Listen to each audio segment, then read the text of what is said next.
नमस्कार मित्रांनो, सुनंदा आजीच्या गोष्टी या यूट्यूब चॅनेलच्या सीझन 5मध्ये तुमचं सर्वांचं स्वागत. माझं पुणं माझा अभिमान या संकल्पनेअंतर्गत आजची गोष्ट आहे अतिशय वेगळी आणि ती आहे भारतीय अर्थव्यवस्थेला योग्य दिशा देण्यासाठी.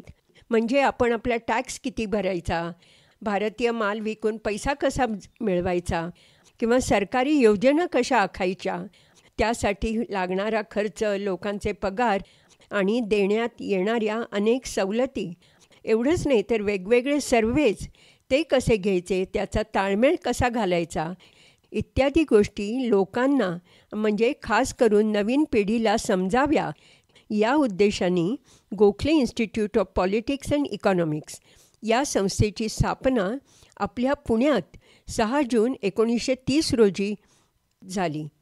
आणि अशी ही अर्थव्यवस्थेला गती देणारी एकमेव संस्था गेली 95 वर्ष वटवृक्षासारखी दिमाखानी उभी आहे. चला तर मग या संस्थेची म्हणजेच गोखले इन्स्टिट्यूटची सफर करूया. पण त्यापूर्वी ऐकूया खानवेलकरांनी लिहिलेली एक छोटीशी कविता. बहुथोर द्रष्टे आम्हा मिळाले, मागील शतकी नामदार गोखले. नव्या भारताला संदेश दिधला, नव्या भारताला संदेशही दिधला.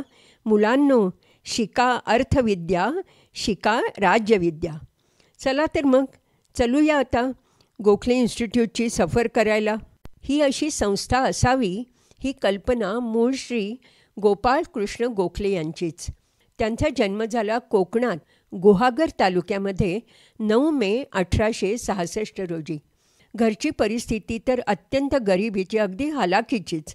पण त्यांच्या आईवडिलांना आपल्या मुलांनी इंग्रजी भाषेत शिक्षण घ्यावं हा अगदी ध्यास लागलेला. आणि अखेर गोखलेंनी इंग्रजी माध्यमात शिक्षण घेतलं. कॉलेजचं काही शिक्षण त्यांनी घेतलं कोल्हापूरच्या राजाराम कॉलेजमध्ये आणि नंतर ते ग्रॅज्युएट झाले एल्फिस्टन कॉलेजमधून 1884 साली. गोखलेंचा देशाभिमानही तेवढाच प्रखर होता. 1889 साली ते इंडियन नॅशनल काँग्रेसचे मेंबर झाले. पुढे 1894 साली ते इंडियन नॅशनल काँग्रेसचे प्रेसिडेंट झाले. नंतर 1905 साली सर्वंट सोसायटी ऑफ इंडिया म्हणजे हिंद सेवक संघाची स्थापना झाली. गोखलेंची तळमळ शिक्षणाची होती आणि इंग्रजी भाषेवरचं प्रभुत्व तर होतंच.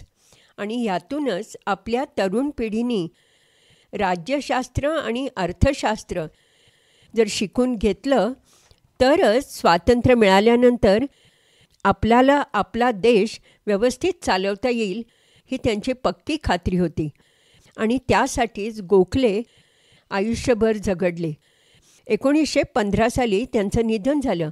महात्मा गांधींनीसुद्धा गोखलेंना आपल्या गुरुस्थानी मानलं होतं. पण नंतर 1930 साली गोखलेंचं हे स्वप्न पूर्ण झालं. त्यांच्याच संकल्पनेवरती आधारित सर्वंट सोसायटी ऑफ इंडिया म्हणजेच हिंद सेवक संघाच्या मदतीने धनंजयराव गाडगीळ यांच्या पुढाकाराने आणि राव बहादूर रावसाहेब काळे यांच्या अर्थसहाय्याने पुण्यात 5 एकर एवढ्या मोठ्या जागेवर Gokhale institute of politics and इकॉनॉमिक्सची स्थापना झाली. 1933 साली डीम्ड युनिव्हर्सिटी हा दर्जाही त्यांना मिळाला. मी मगाशी सांगितल्याप्रमाणे या संस्थेला एक उत्तम वारसा लाभला आहे. अनेक समविचारी लोक एकत्र आले आणि गोखले इन्स्टिट्यूट या संस्थेला गती मिळाली. ही संस्था स्थापन झाली ती राव बहादूर रावसाहेब काळे यांच्या मुख्यतः अर्थसहाय्यामुळे. रावसाहेब काळे हे मूळ साताऱ्याचे शिक्षणतज्ज्ञ आणि वकील. सामाजिक तत्वावरती लोकांच्यात बदल घडवून आणण्याची अत्यंत गरज आहे या ठाम विचाराचे. त्यांनी संस्थेला पैशाचं मोठंच पाठबळ पुरवलं. खरं तर ते संस्थेचे एक हितचिंतकच. नंतर होते ते धनंजयराव गाडगीळ, गोखले इन्स्टिट्यूटचे पहिले डायरेक्टर. शहरं आणि खेडेगाव यामध्ये एखादं उद्दिष्ट जर राबवायचं असेल तर सर्व्हे कसा घ्यावा, पद्धती कोणत्या आणि डॉक्युमेंटेशन कसं असावं, त्याचा शास्त्रीय दृष्टिकोन आणि अर्थातच त्यामुळे संस्थेत शिकणाऱ्या विद्यार्थ्यांना त्याचा कसा उपयोग करून देता येईल याबद्दल अगदी अद्ययावत माहिती आपल्याकडे असावी यासाठी आग्रही. नंतर होते ते डॉक्टर वि. म. दांडेकर. त्यांनी प्रथम विद्यार्थी शिकून उत्तीर्ण झाल्यानंतर किंवा पास झाल्यानंतर त्यांना त्यांच्या गुणवत्तेप्रमाणे सरकारी नोकरी कशी देता येईल, त्यांचा पगार कसा असावा, सरकारी सवलती कोणत्या याबद्दल सखोल अभ्यास केला. आणि तरच भारत हा कृषीप्रधान देश आहे म्हणून पिकांचा विमा उतरवून शेतकऱ्यांना आश्वस्त करता येईल का याबद्दल मोठा मूलभूत विचारही मांडला, ज्याचा अभ्यास कालपरत्वे विद्यार्थ्यांना अजूनही उपयोगी होत आहे. या संस्थेच्या ग्रंथालयाचं नाव आहे धनंजयराव गाडगीळ ग्रंथालय. ग्रंथालय म्हणजे लायब्ररी. ही library Padmashri doctor S. R. Ranganathan यांच्या संकल्पनेतून सुरू झाली आणि पुस्तकं, ग्रंथ, शोधनिबंध, नियतकालिकं इत्यादी गोष्टी ठेवले गेले आहेत ते लायब्ररी सायन्सचे जनक डॉक्टर रंगनाथन यांच्या मार्गदर्शनाखाली. संस्थेमध्ये जवळजवळ 2,85,000 ह्याच्यापेक्षा जास्त ग्रंथ आहेत. तसंच राष्ट्रीय आणि आंतरराष्ट्रीय स्तरावरील 2,000हून जास्त नियतकालिकांचे जुने खंडही येथे आढळतात. तसंच अनेक खंड किंवा अनेक शोधनिबंध हे डिजिटल मीडियामध्ये सुद्धा ट्रान्स्फर केले असून जगभरच्या वाचकांना त्यांच्या सोयीप्रमाणे ते वाचतासुद्धा येतात. या संस्थेत जवळजवळ 1,100 विद्यार्थी आत्ता शिक्षण घेत आहेत. PhD-पर्यंत शिक्षणाची सोय आहे. दरवर्षी अर्थव्यवस्थेवर भाष्य करण्यासाठी अर्थशास्त्रातले अनेक तज्ज्ञ व्यक्ती येथे येऊन गेलेले आहेत. ते विद्यार्थ्यांना मार्गदर्शन करतात.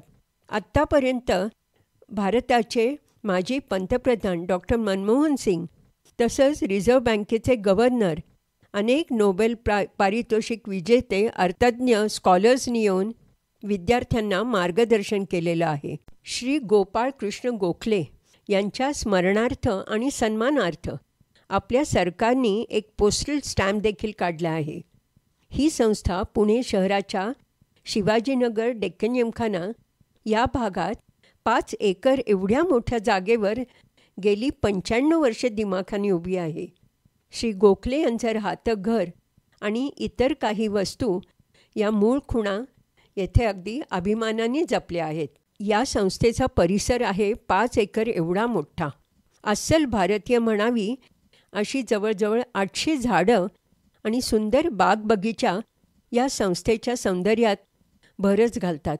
तसंच ज्ञानाबद्दलची ओढ आणि सकारात्मकता विद्यार्थ्यांमध्येही जागी ठेवतात.